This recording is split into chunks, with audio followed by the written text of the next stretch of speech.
La Bible ne précise pas d'âge particulier pour se marier. Elle parle plutôt en termes généraux du mariage pour ceux qui sont adultes. Ruth 1, 12, 13. La langue et la culture de la Bible soutiennent fortement l'idée que la puberté est une condition pour un mariage légitime.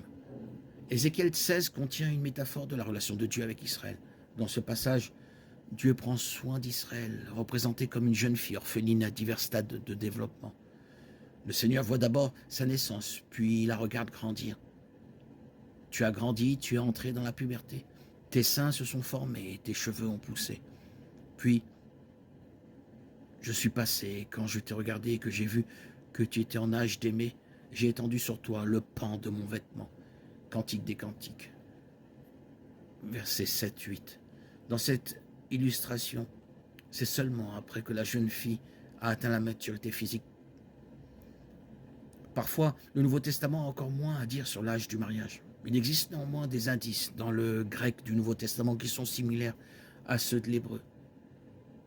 Par exemple, 1 Corinthiens 7,36 utilise le mot comme traduction « passer la jeunesse », « passer la fleur de l'âge » ou « passer l'âge nubile ». Le mot signifie littéralement « mûr », un euphémisme courant dans de nombreuses cultures pour décrire la capacité d'une femme à avoir des enfants. L'inclusion de ce mot par Paul indique clairement que l'âge nubile se situe quelque temps après la puberté lorsqu'une femme est adulte.